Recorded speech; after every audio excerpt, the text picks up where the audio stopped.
الحمد لله رب العالمين، الصلاة والسلام على سيد الأنبياء والمرسلين وعلى آله الطيبين الطاهرين وأصحابه الراشدين المهديين.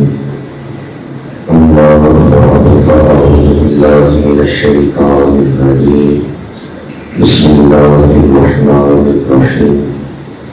ولا تستوي الحسنة ولا السيئة ادفع بالتي هي أحسن فإذا الذي بينك وبينه عداوة كأنه ولي حميم. وما يلقاها إلا الذين صبروا وما يلقاها إلا ذو حظ عظيم. صدق الله مولانا العظيم.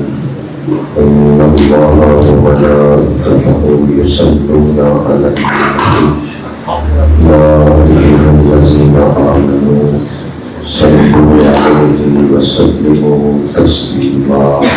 الصلاة والسلام عليك يا سيدي يا رسول الله وعلى آلك وصحبك يا سيدي يا حبيب الله. الصلاة والسلام عليك يا سيدي يا نور الله وعلى آلك وصحبك يا سيدي يا رسول الله. قرآن الصلاة حضرت اللہ مولانا صاحب زمان صلی محمد صاحب زین شفاعو فخر علی سنت حضرت اللہ مولانا عمر فاروق صاحب زین مشرقو عاشق خیر الورا حضرت مولانا منظور حسین صاحب زین مشرقو انتہائی قابل احترام علماء کرام برادران اسلام حاضرین و سامعین، اللہ پاک کا شکر ہے جس نے ہمیں درس قرآن و حدیث کی بابرکت محفل میں حاضری کی توفیق عطا فرمائے۔ آج حسن اتفاق ہے کہ 28 صفر کو درس قرآن کی یہ محفل منعقد ہو رہی ہے۔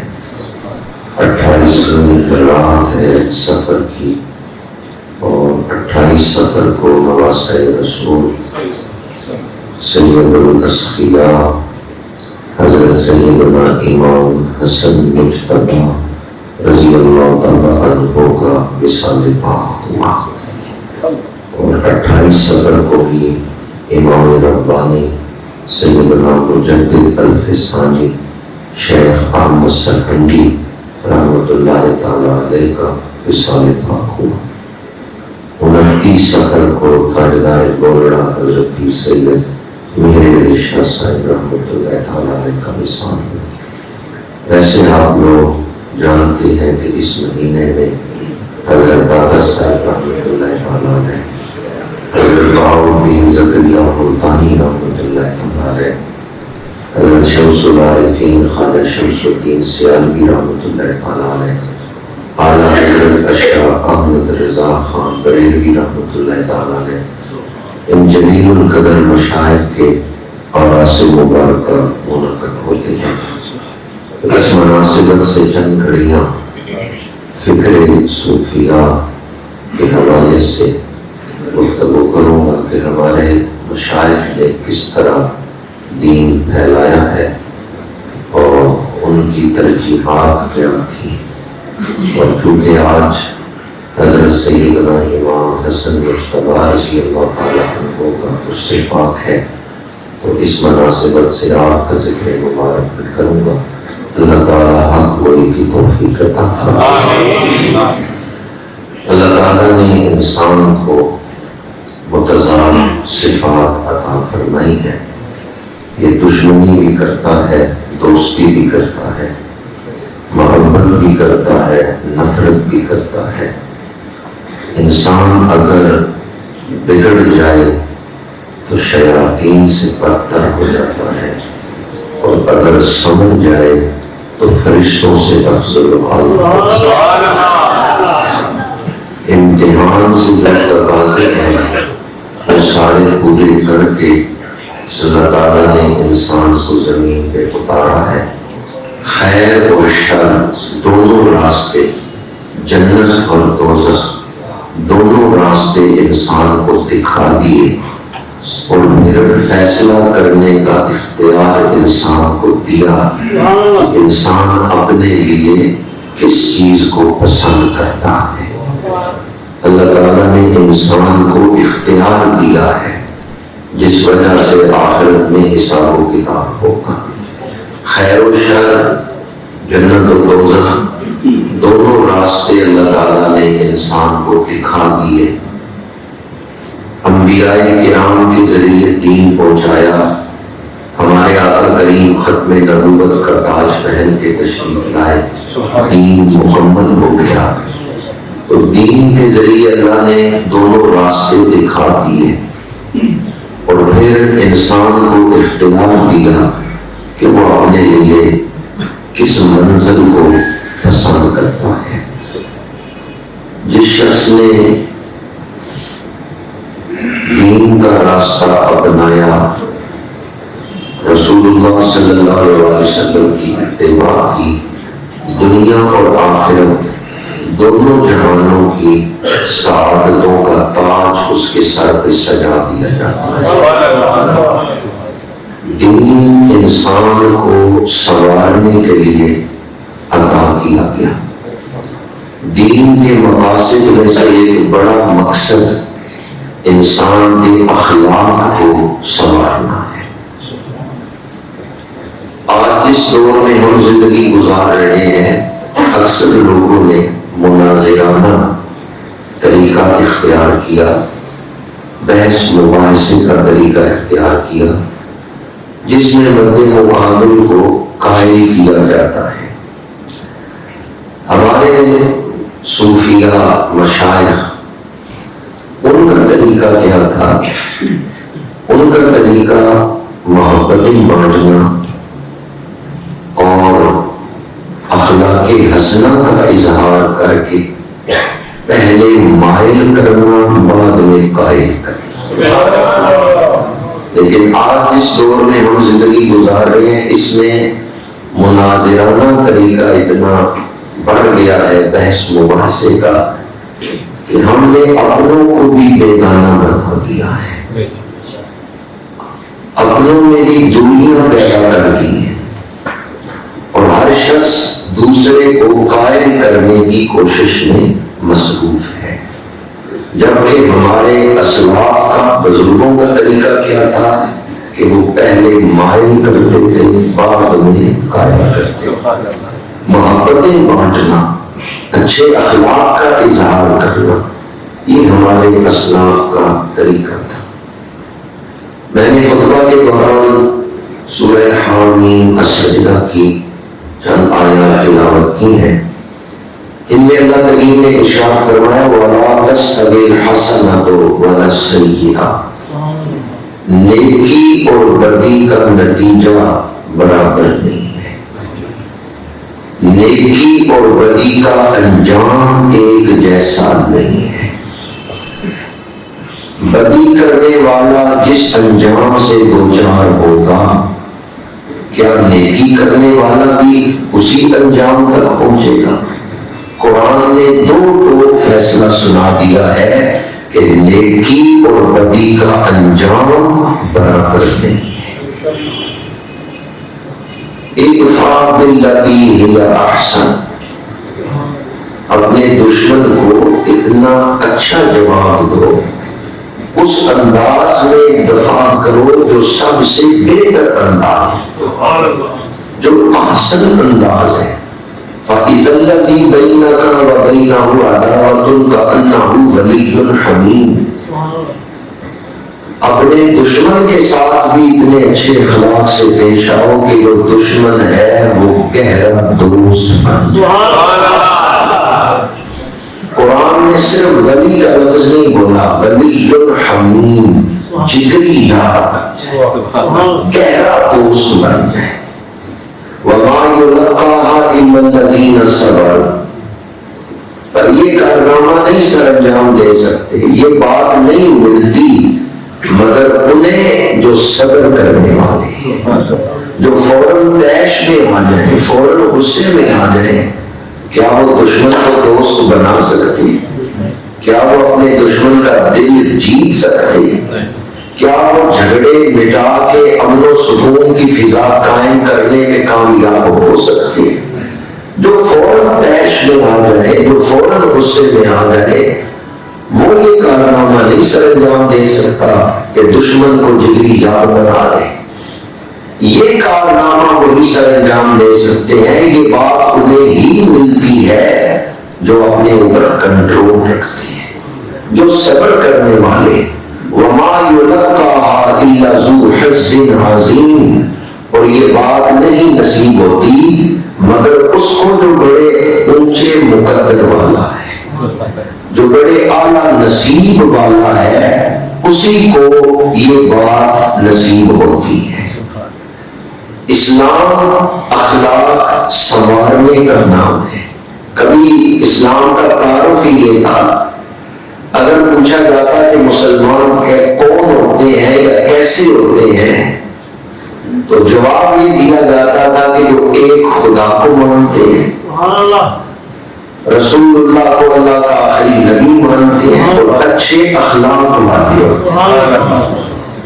جس طرح ایک خدا کو ماننا، خدائے واحد کو ماننا مسلمان کا تعارف ہے کہ مسلمان سینکڑوں خداؤں کو نہیں مانتا، سورج کی پوجا یا آتش پرستی نہیں کرتا، وہ خدائے واحد کو مانتا ہے۔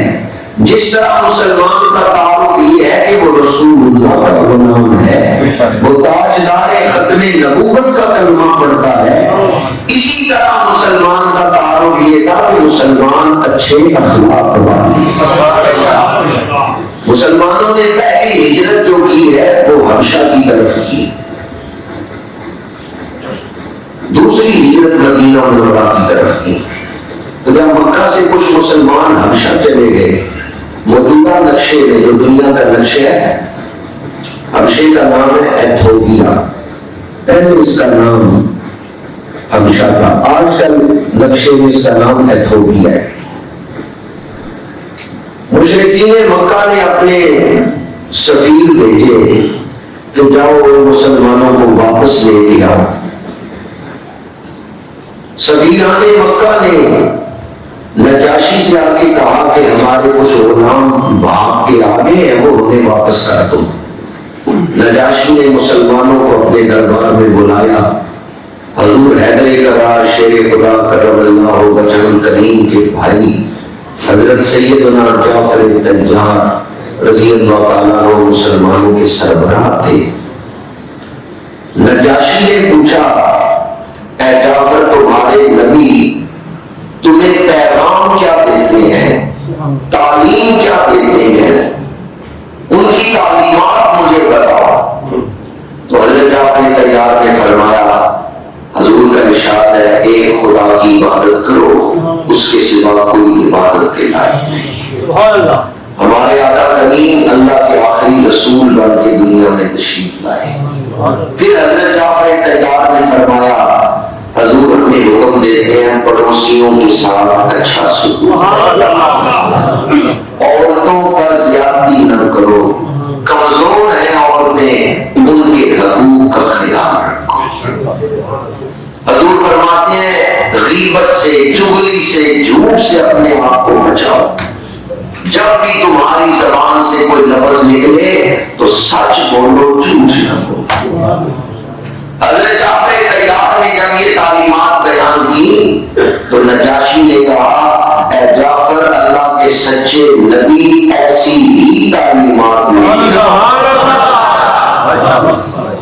سیرت کی کتابوں میں، حدیث کی کتابوں میں یہ روایت موجود ہے، پڑھ کے دیکھ سکتے ہیں آپ کہ حضرت جعفر طیار نے شاہ حبشہ کے دربار میں حضور کی تعلیمات کو کس ترتیب سے بیان کیے۔ توحید و رسالت بیان کرنے کے بعد آپ نے اخلاق حسنہ کو بیان کیا۔ بخاری شریف میں حدیث پاک ہے، میرے آقا کریم نے کیسر روم کو خط لکھا، روم کے بادشاہ نے اعلان کیا اگر کوئی مکی روم میں ہے تو وہ میرے دربار میں پیش ہو۔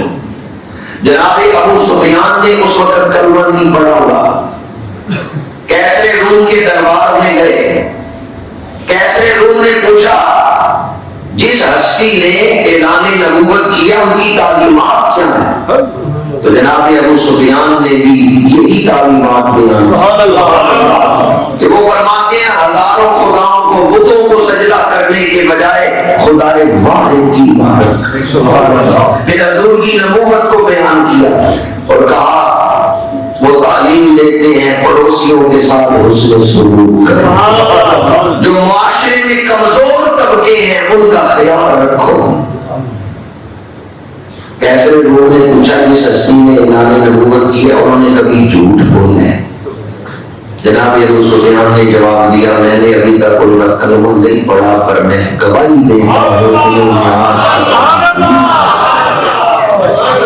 وہ جب بھی کلام فرماتے ہیں سچی بات ہی ان کی زبان سے اور وہ اپنے غلاموں کو بھی یہی حکم دیتے ہیں کہ ہمیشہ سچ بولو۔ اسی دور میں اسلام کا تعارف ہی یہ تھا کہ مسلمان خدا واحد کو مانتے ہیں، رسول اللہ کے غلام ہیں، آپ کا کلمہ پڑھتے ہیں اور مسلمان اچھے اخلاق والے۔ ہمارے صوفیاء نے حضور کی تعلیمات کو سینے سے لگایا، دنیا میں پھیل گئے اور کفرستان میں اسلام کا پرچم بلند کیا۔ بعض لوگ یہ اعتراض کرتے ہیں کہ اسلام کے جو 5 بنیادی ارکان ہیں ان میں تو اخلاق حسنہ کا ذکر کوئی نہیں، تو پھر تم کس طرح کہہ سکتے ہو کہ یہ اسلام اخلاق سنوارنے کا نام ہے؟ اسلام کے بنیادی مقاصد میں سے ایک بڑا مقصد اخلاق سنوارنا ہے۔ اسلام کے 5 بنیادی ارکان ہیں کلمہ، نماز، زکوٰۃ، روزہ، حج۔ بنی الاسلام والا خمس سے 5 چیزوں پر اسلام کی بنیاد رکھی گئی۔ اسلام کے بنیادی ارکان کتنے ہیں؟ 5۔ ان میں اخلاق حسنہ کا تو ذکر ہی نہیں ہے۔ تو بعض لوگ اعتراض کرتے ہیں تم یہ کس طرح کہتے ہو کہ جی اسلام اخلاق سنوارتا ہے، بنیادی ارکان میں تو اخلاق حسنہ کا ذکر ہی نہیں۔ تو یاد رکھیں یہ 5 ارکان ان میں سے ہر رکن اخلاق کو سنوارتا ہے، اس لیے الگ سے اخلاق حسنہ کا ذکر نہیں کیا کہ یہ 5 ارکان ہی اخلاق حسنہ کی تشریح کرتے ہیں، انسانی اخلاق کو سنوارتے ہیں۔ پہلا رکن کیا ہے؟ کلمہ، خدا واحد کو ماننا، حضور کی رسالت کا اقرار کرنا۔ نظریہ حیات کا اخلاق پہ بڑا اثر ہوتا ہے۔ اس جہان کے بارے انسان کا جو نظریہ ہے نا وہ اس کے اخلاق پہ اثر انداز ہوتا ہے۔ جس بندے کا یہ ایمان ہے کہ میں نے خدا کی بارگاہ میں پیش ہونا ہے اور اپنے اعمال کا خدا کی بارگاہ میں جواب دینا ہے، کیا وہ ظلم کرے گا؟ نہیں۔ پہلا جو رکن ہے نا کلمہ، جس میں خدا کو منوایا گیا ہے، وہی اخلاق کی تربیت کا ہے۔ قرآن پاک میں پوری سورت اس موضوع پر موجود ہے کہ جس کے اخلاق اچھے نہیں ہیں اس کا تو ایمان ہی ٹھیک نہیں۔ أَرَأَيْتَ الَّذِي يُكَذِّبُ بِالدِّينِ فَذَلِكَ الَّذِي يَدُعُّ الْيَتِيمَ وَلَا يَحُضُّ عَلَى طَعَامِ الْمِسْكِينِ، وہ جو یتیم کو دھکے دے، مسکین کو کھانا کھلانے کی رغبت نہ دلائے۔ کیا آپ نے اس شخص کو دیکھا ہے جو بدلے کے دن کو جھٹلا رہا ہے؟ أَرَأَيْتَ الَّذِي يُكَذِّبُ بِالدِّينِ، کیا آپ نے دیکھا ہے اس شخص کو جو بدلے کے دن کو جھٹلا رہا ہے؟ یعنی اگر اس کا ایمان کامل ہوتا کہ آج میں جو کچھ کر رہا ہوں کل مجھے اس کا بدلہ ملے گا، وہ کبھی یتیم کو دھکے نہ دے، وہ کبھی مسکین کو خالی نہ لوٹاتا، مسکین کو کھانا کھلاتا، یتیم کے سر پہ دست شبد کرتا۔ اور مجھے بتائیں یتیم کے ساتھ اچھا سلوک کرنا، مسکین کو کھانا کھلانا، اس کا تعلق اچھے اخلاق کے ساتھ ہے یا نہیں؟ ایک پوری سورت اس موضوع پر نازل ہوئی ہے کہ جس کے اخلاق اچھے نہیں ہیں اس کا تو ایمان ہی کامل نہیں۔ میرے آقا کریم نے قسم والذی نفس محمد بیدہ، اس ذات کی قسم جس کے قبضہ قدرت میں میری جان ہے، لا یؤمن وہ شخص مومن نہیں، وہ شخص مومن نہیں، وہ شخص مومن نہیں۔ یا رسول اللہ کون مومن نہیں؟ فرمایا تو خود پیٹ بھر کے سوئے اور اس کا پڑوسی بھوکا سوئے۔ تو پہلا رکن ہے نا کلمہ، ایمان کامل اسی کا ہے جس کے اخلاق اچھے ہیں۔ المسلم من سلم المسلمون من لسانہ و یدہ، کامل مسلمان وہی ہے جس کے ہاتھ اور زبان سے دوسرے مسلمان محفوظ ہو۔ دوسرا رکن اسلام کے 5 بنیادی ارکان میں دوسرا رکن نماز، اور نماز کے بارے میں قرآن پاک نے فرمایا ان الصلاۃ تنہی عن الفحشاء والمنکر، بے شک نماز بے حیائی اور ہر برائی سے روکتی ہے۔ تو جب نماز بے حیائی سے روکتی ہے، گناہوں سے، برائی سے، منکرات سے روکتی ہے، تو نماز اخلاق کی تربیت کر رہی ہے۔ تیسرا رکن زکوٰۃ۔ زکوٰۃ تو نام اس چیز کا ہے کہ اپنے دکھ پر ہی پریشان نہ ہو، دوسروں کا دکھ بھی محسوس کرے۔ آپ نے محنت سے دولت کمائی ہے، اسلام کہتا ہے 2.5% فقیروں پہ خرچ کرو، مساکین پہ خرچ کرو۔ آپ اپنی کمائی میں سے ایک حصہ غریبوں کو دے دیتے ہیں، دل سے مال کی محبت نکل جاتی ہے، غربا کی محبت دل میں پیدا ہو جاتی ہے۔ تو زکوٰۃ اخلاق سنوارتی ہے۔ چوتھا رکن روزہ۔ جس آیت میں روزوں کی فرضیت نازل ہوئی، اسی آیت میں مقصد بیان کرتے ہوئے فرمایا لعلکم تتقون، روزے اس لیے فرض کیے ہیں تاکہ تم متقی بن جاؤ، تمہیں تقویٰ حاصل ہو جائے۔ اب جو آدمی رشوت لیتا ہے، سود کھاتا ہے، جھوٹ بولتا ہے، غیبت کرتا ہے، کیا خیال ہے آپ کا وہ تقوی ماننا ہے؟ نہیں۔ روزے کا مقصد جو ہے تقوی کی منزل تک پہنچانا ہے، اور کوئی آدمی متقی نہیں بن سکتا جب تک اس کے اخلاق اچھے نہ ہوں۔ پانچواں رکن حج ہے، اور حج کی فضیلت بیان کرتے ہوئے میرے آقا کریم نے فرمایا حج مبرور کی جزا جنت ہے۔ یہ جو فرمایا نا مبرور، مبرور کا لفظ بر سے ہے، اور بر کا معنی نیکی ہے۔ وہ حج کہ سارا سفر نیکیوں میں گزرا ہے، اس حج کی جزا یہ ہے کہ اللہ حاجی کو جنت عطا فرمائے۔ تو جب حضور نے مبرور کا لفظ ساتھ بولا ہے، ارشاد فرمایا ہے، تو اس کا مطلب یہ ہے کہ حاجی کو سفر حج کے دوران خیال رکھنا چاہیے کہ کہیں لڑائی جھگڑے میں، فسق و فجور میں مبتلا نہ ہو، سفر حج نیکیوں میں گزرنا چاہیے۔ اور اگر مناسک حج پہ غور کریں تو وہ بھی اخلاق کی تربیت کرتے ہیں، پر دامن وقت میں گنجائش نہیں کہ میں آپ کے سامنے مناسک حج کی تشریح کروں۔ میں نے ایک مثال دی ہے 5 ارکان کے حوالے سے۔ اسلام کے جو 5 بنیادی ارکان ہیں، یہ 5 بنیادی ارکان اچھے اخلاق سکھاتے ہیں، انسان کے اخلاق کی تربیت کرتے ہیں۔ اس لیے بنیادی ارکان میں الگ سے اخلاق حسنہ کو بیان نہیں کیا گیا، کیونکہ ان میں سے ہر رکن ہی اخلاق کو سنوارتا ہے۔ حدیث پاک میں میرے آقا کریم نے اپنی بعثت کے مقاصد بیان کرتے ہوئے فرمایا بعثت لأتمم حسن الاخلاق، میں بھیجا گیا ہوں اچھے اخلاق کی تکمیل کے لیے۔ آج دنیا میں ٹیچرز ڈے منایا جا رہا ہے، ہمارے آقا کریم کا ارشاد گرامی ہے بعثت معلما، میں سکھانے والا بنا کے بھیجا گیا۔ دنیا میں ہم بھی آئے، حضور بھی تشریف لائے، پر آنے میں فرق ہے۔ ہماری زندگی کا مقصد امتحان ہے، آزمائش ہے۔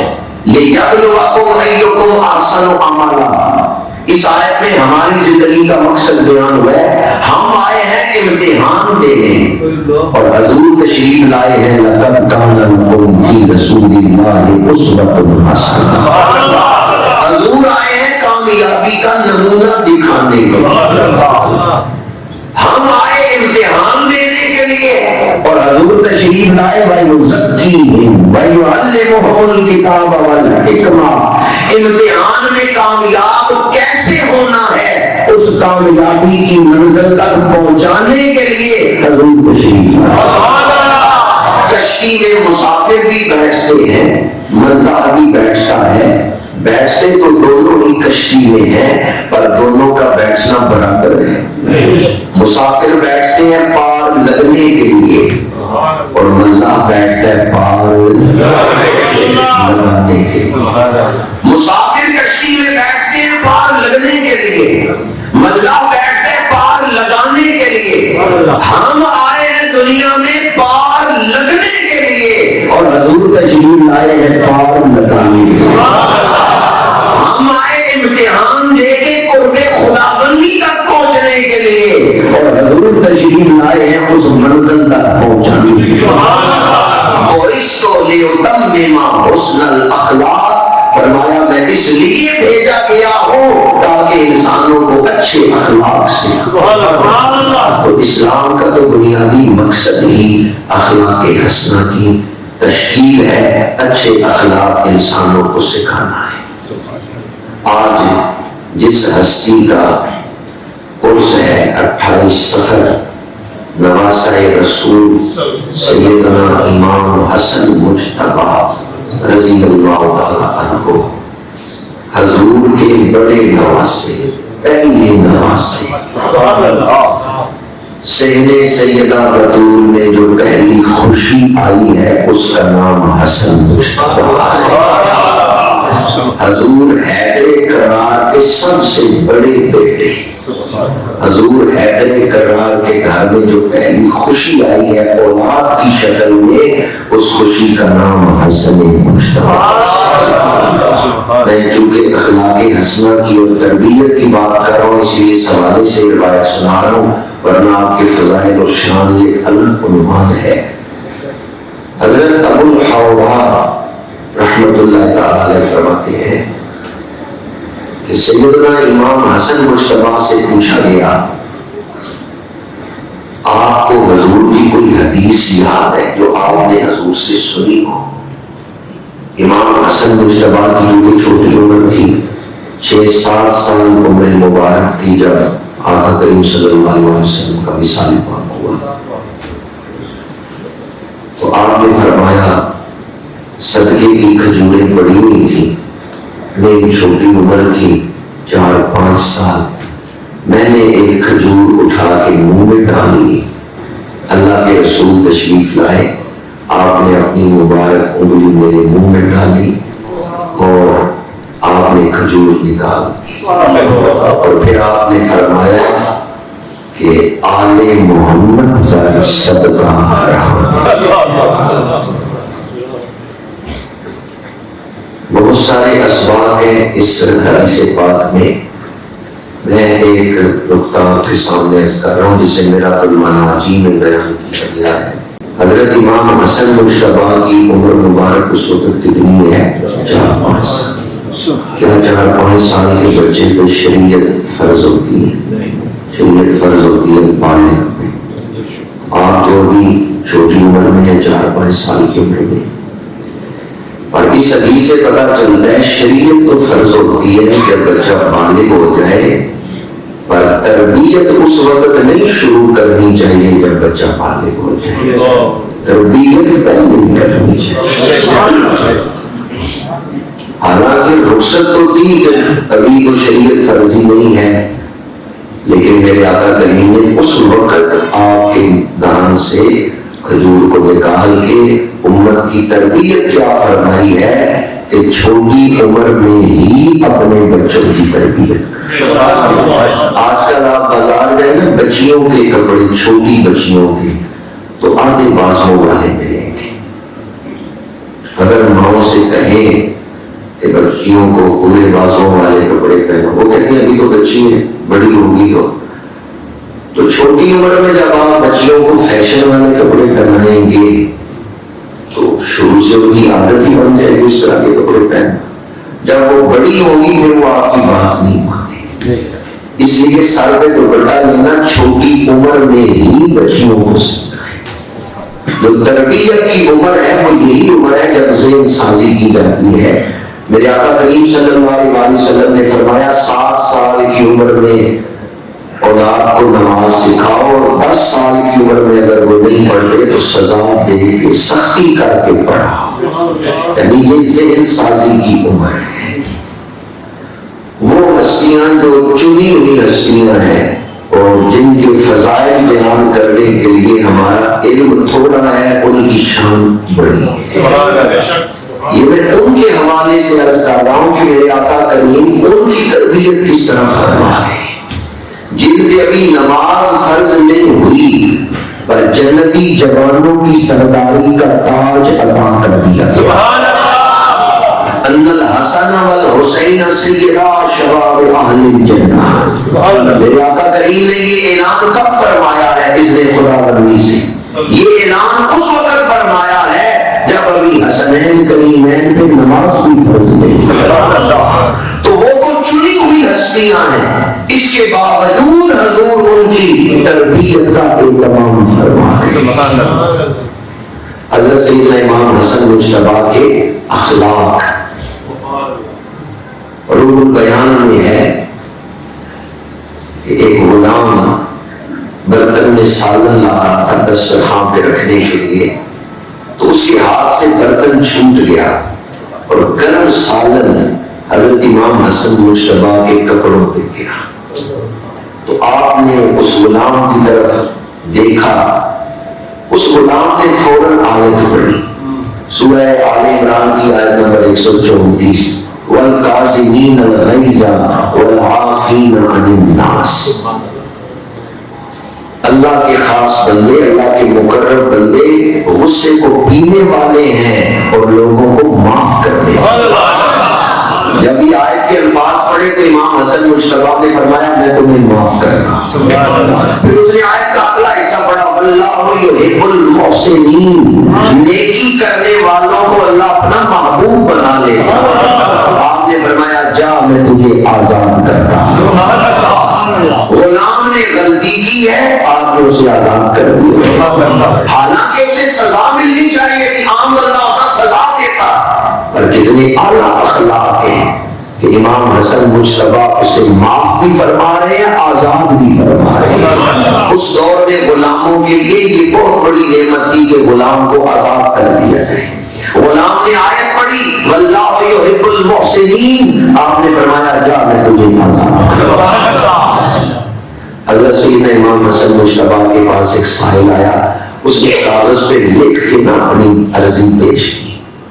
بیان نہیں کی کہ لوگ بیٹھے ہوئے ہیں تو پھر انہیں لکھ کے دے دیتا ہوں آپ پڑھ لیں گے. جو ہی اس نے اپنی عرضی لکھ کے آپ کی خدمت میں پیش کی تو آپ نے بھی پڑھی نہیں. آپ نے کاغذ پکڑتے ہی آپ نے فرمایا تیرا جو سوال ہے وہ پورا کیا جائے گا. ایک غلام نے عرض کیا حضور پہلے آپ پڑھ لیتے پھر وعدہ فرماتے. پتہ نہیں اس نے کیا چیز مانگی ہو. آپ نے کاغذ پہ نظر فرمائے بغیر ہی ارشاد فرمایا تیرا جو سوال ہے پورا کیا جائے گا. آپ نے ارشاد فرمایا جتنی دیر میں پڑھتا اتنی دیر یہ سائل بن کے کھڑا رہتا. اتنی دیر اسے سائل بن کے کھڑا رہنا پڑتا جو کہ ذلت کی ایک قسم ہے. میرے رب کو شاید یہ بات پسند نہ آتی کہ میں اس کے بندے کو اس طرح کھڑا رکھوں. تو میں نے پہلے ہی وعدہ فرما لیا تاکہ اس کے ذہن میں وہ سائل والی جو کیفیت ہے وہ نہ رہے. اس کا دل خوش ہو جائے کہ میں نے جو مانگا ہے وہ مجھے دے دیا. اللہ تعالیٰ نے آپ کو کیسا دل عطا فرمایا، کیسا قلب مبارک عطا فرمایا ہے کہ کوئی میرے سامنے سائل بن کے نہ کھڑا رہے. ہاں سوال تو ہی کرے، ادھر اس کی زبان سے سوال نکل رہا ہے، ادھر آپ اس کو پورا فرمائیں۔ سید الاسقیاء، سخاوت کرنے والے بڑے بڑے لوگ ہوئے ہیں تاریخ میں، پر میرے آقا کریم کے نواز سے سخاوت میں خاص مقام۔ حضرت سیدنا امام حسن مجتبیٰ رضی اللہ تعالی عنہ آپ سفر فرما رہے تھے۔ اس بات کو حضرت مولانا عبدالرحمن جامی نے شواہد النبوہ میں بیان فرمایا ہے۔ تو ایک جگہ باغ میں پڑاؤ کیا، کھجور کے ایک درخت کے پاس چادر بچھا کے آپ بیٹھے تھے۔ حضرت عبداللہ بن زبیر رضی اللہ عنہ انہوں نے کھجور کے درخت کو دیکھا تو خواہش کا اظہار کیا، اے کاش اس پہ کھجوریں لگی ہوئی ہوتی۔ حضرت امام حسن مجتبیٰ نے دعا کے لیے ہاتھ دعا فرمائی۔ جب آپ کی دعا مکمل ہوئی تو پھر آپ نے کھجور کی طرف، درخت کی طرف دیکھا، فرمایا عبداللہ بن زبیر دیکھو اس پہ تو بڑا خوشنما لگا۔ کچھ اور اہل قافلہ اجنبی لوگ بھی یہ منظر دیکھ رہے تھے۔ ان میں سے ایک شخص آگے بڑھا، اس نے کہا کیا میں جادو دیکھ رہا؟ ابھی تو اس درخت پہ کھجوریں نہیں تھیں اور ابھی کھجوریں لگ گئیں، پھل لگ گیا، یہ تو بہت بڑا جادو ہے جو میں دیکھ رہا۔ حضرت عبداللہ بن زبیر کو جلال آیا، انہوں نے کہا خاموش ہو جا، یہ جادو نہیں ہے، یہ نواسہ رسول کی دعا کا مقام، یہ دعا کا نتیجہ ہے، یہ نواسہ رسول کی دعا کا مرتبہ ہے رب کی بارگاہ میں۔ اللہ تعالیٰ اپنے مقبول بندوں کی دعا قبول کرتا ہے تو لوگوں کی عقلیں حیران ہیں۔ حضرت سیدنا امام حسن مجتبیٰ رضی اللہ تعالیٰ عنہ انتہائی اعلیٰ اخلاق کے مالک، مسجد میں آپ دعا فرما رہے ہیں تو آپ کے ساتھ بیٹھا ایک شخص دعا کر رہے اور اس کہہ رہے پروردگار 10,000 درہم مجھے چاہیے اور میرا کوئی سبب بھی نہیں ہے۔ آپ نے یہ دعا سن لی، آپ گھر تشریف لے گئے اور اپنے غلام کو 10,000 درہم دے کے فرمایا جاؤ فلاں شخص کو دے جاؤ۔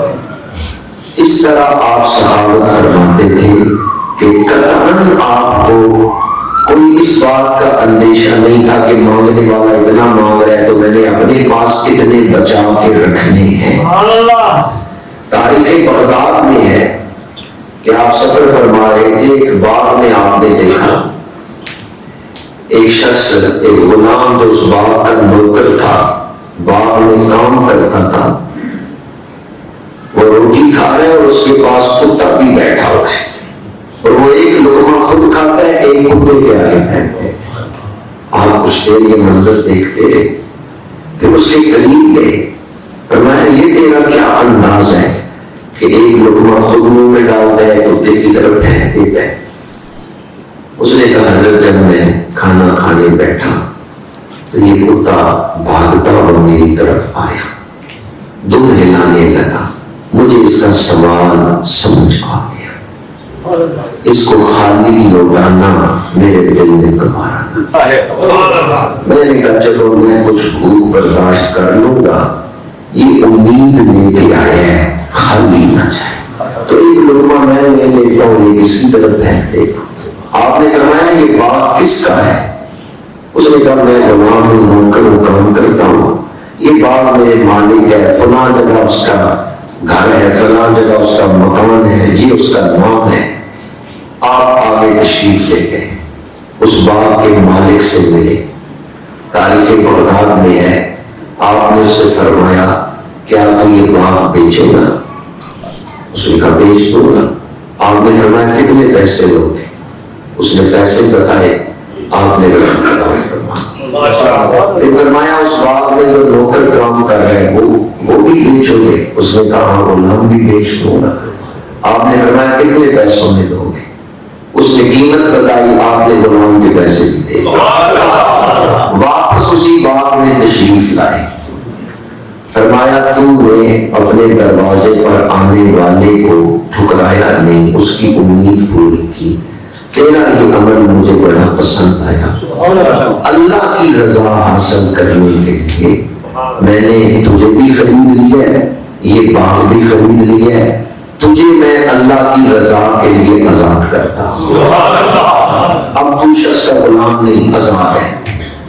اور یہ باغ جو میں خرید کے لایا ہوں، یہ باغ میں تیری ملکیت میں دے۔ کچھ دیر پہلے تو اس باغ میں نوکر کا کام کر رہا تھا، ملازم تھا اس باغ میں، اب اس باغ کا مالک ہے۔ اس کے دل پر بھی امام حسن مجتبیٰ کے قلب اقدس کا پردو پڑا ہے، عکس پڑا ہے۔ اس نے عرض کیا حضور، جس رب کو راضی کرنے کے لیے آپ نے مجھے آزاد کیا، یہ باغ میری ملکیت میں دیا، میں بھی اسی رب کو راضی کرنے کے لیے یہ باغ فقراء کے لیے ہبہ کرتا۔ امام حسن مجتبیٰ کی آنکھوں سے آنسو جاری ہوئے، پروردگار کیسے کیسے دل تو نے بنائے۔ حضرت امام حسن مجتبیٰ رضی اللہ تعالیٰ عنہ اس درجے کے سخی تھے اور اس قدر نرم دل تھا آپ کا کہ آپ کو اس غلام کی ادا پسند آئی، آپ نے اس غلام کو آزاد بھی کیا اور باغ خرید کے اس کی ملکیت میں دے دیا۔ راکب دوش مصطفیٰ سید الاسقیاء حضرت سیدنا امام حسن مجتبیٰ رضی اللہ تعالیٰ عنہ کا آج یوم وصال ہے، تو ہم سب آپ کی خدمت میں ایصال ثواب کا تحفہ پیش کریں گے۔ درس قرآن کی اس محفل کو ہم آپ کے نام منسوب کرتے ہیں۔ فتاوی رضویہ کی 28ویں جلد میں اعلیٰ حضرت شاہ احمد رضا خان بریلوی رحمۃ اللہ تعالی علیہ نے لکھا ہے، حضرت سیدنا امیر معاویہ رضی اللہ تعالی عنہ کے ساتھ معاملات چل رہے تھے، اختلافات تھے، قصاصے حضرت عثمان رضی اللہ تعالی عنہ کے حوالے سے۔ حضرت سیدنا امام حسن مجتبیٰ رضی اللہ تعالیٰ عنہ کے بارے میں میرے آقا کریم پہلے ہی اعلان فرما چکے تھے کہ میرا یہ بیٹا سید ہے، سردار ہے، اور اس کے ذریعے اللہ تعالیٰ مسلمانوں کے دو بڑے گروہوں میں صلح کروائی۔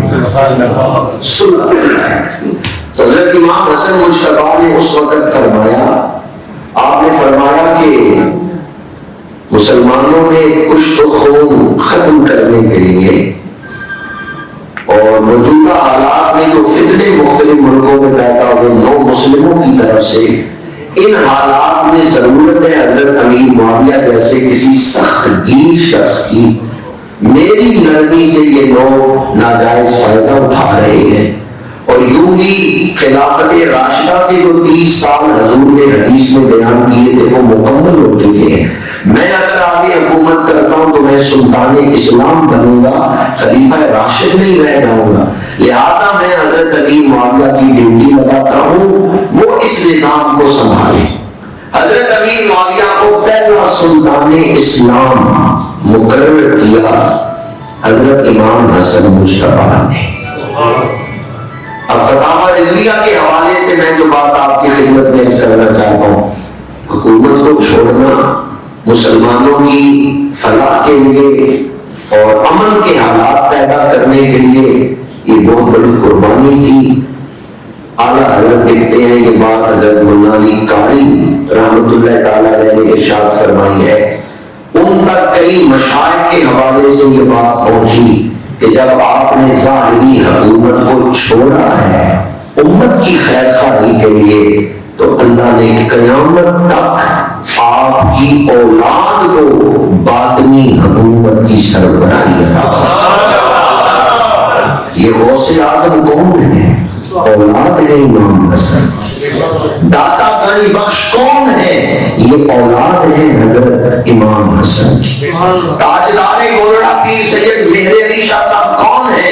یہ اولاد ہے امام حسن کی۔ فتاوی رضویہ کی 28ویں جلد میں اعلیٰ حضرت فرماتے ہیں پہلے قطب اکبر خود امام حسن مجتبیٰ ہے، درمیان میں اکبر حضرت سیدنا غوث اعظم ہیں، اور آخری دور میں جو قطب اکبر ہے امام مہدی، وہ بھی امام حسن کی اولاد ہے۔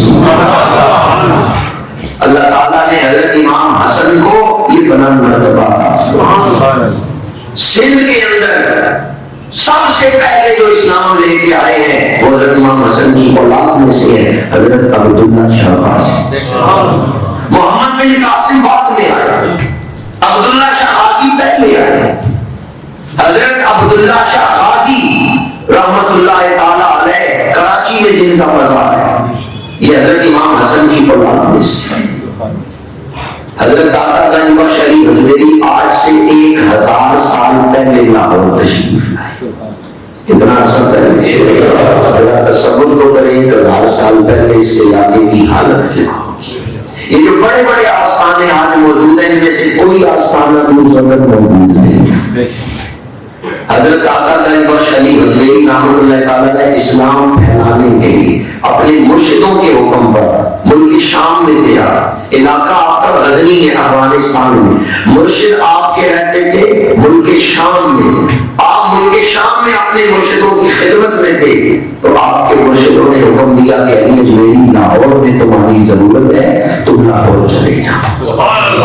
آپ لاہور آئے ہیں اسلام پھیلانے کے لیے۔ کس کے لیے آئے؟ اسلام کی تبلیغ کے لیے۔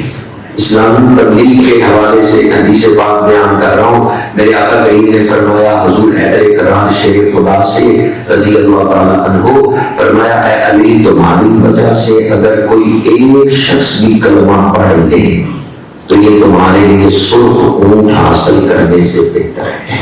اور دوسری حدیث پاک میں ہے، دنیا و ما فیہا سے بہتر ہے۔ یعنی دنیا کے اندر جتنے خزانے ہیں وہ سارے مل جائیں تو جو خوشی دل کو ہوگی، اس سے زیادہ خوشی آخرت میں اس مومن کو ملے گی جس نے دنیا میں کسی کو کلمہ پڑھا ہے۔ الدال علی الخیر کفاعلہ، نیکی کرنے والا، نیکی کی طرف رہنمائی کرنے والا نیکی کرنے والے کی طرح۔ فجر کی اذان ہو گئی، جماعت سے پہلے آپ کتنی سنتیں پڑھ سکتے ہیں؟ 4 سنتیں پڑھ سکتے ہیں، 6 سنتیں پڑھ سکتے ہیں، لیکن آپ ثواب لے سکتے ہیں 6 سنتوں۔ وہ کیسے لے سکتے ہیں؟ آپ نے کسی کو نمازی بنایا ہے، وہ نماز پڑھ رہا ہے، اس کو بھی ثواب ملے گا، آپ کو بھی ثواب۔ اب اس حدیث پر قیاس کرتے ہوئے الدال علی الخیر کفاعلہ، کوئی اندازہ کر سکتا ہے کہ داتا صاحب کے درجے روزانہ کتنے بلند ہیں؟ کیونکہ اس خطے میں جتنا اسلام پھیلا ہے بنیاد تو داتا صاحب نے آ کے رکھی۔ اقبال کہتے ہیں، سید حجر مخدوم امم مرکز او پیر سنجر حرم، خاک پنجاب از دم او زندہ گشت، صبح ما از مہر او دا دل گشت۔ اس خطے میں اسلام کا بیج بویا ہے تو حضرت سید علی حجویری ہے۔ آج اس پورے خطے میں جو اسلام کا عروج نظر آ رہا ہے، اس کی بنیاد حضرت داتا گنج و شریف نیکی کی طرف رہنمائی کرنے والا، نیکی کرنے والے کی طرح ہے، تو داتا صاحب کے درجے روزانہ مساجد میں نمازیں پڑھی جا رہی ہیں، مدارس میں قرآن پڑھا جا رہا ہے، خانقاہوں میں سلوک کی منزلیں طے ہو رہی ہیں، اللہ کی ضربیں لگ رہی ہیں۔ ان سب کا ثواب اس ہستی کو پہنچ رہا ہے جو اس خطے میں دین لے کے آئے۔ یقیناً آپ کے دل میں بھی خواہش پیدا ہو رہی ہوگی، ہے کاش میں بھی کسی کو کلمہ پڑھاؤں، میں دنیا سے چلا بھی جاؤں، اس کی اولاد مسلمان پیدا ہوتی رہے گی، دین پہ عمل کرتے رہیں گے، میرے لیے صدقہ جاریہ۔ اگر دل میں خواہش نہیں پیدا ہو رہی تو دل میں خواہش پیدا کرے، یا اگر اس طرف دھیان نہیں دیا تو دعا مانگے، یا اللہ ہمیں اسلام پھیلانے والوں میں شامل فرما، یا اللہ ہمیں اسلام کی تبلیغ کرنے والوں میں شامل فرما۔ بل اسمبلی میں تو پیش نہیں ہوا، نہ ہی سینٹ میں لابنگ اس پر کی گئی، سینیٹرز کو وہ بل دیا گیا کہ 18 سال سے پہلے کوئی ہندو کلمہ نہیں پڑھ سکتا پاکستان میں۔ اور اس پر لابی کی جا رہی تھی، لیکن فی الحال اسلامی نظریاتی کونسل کے پاس ہے، اور جو انسانی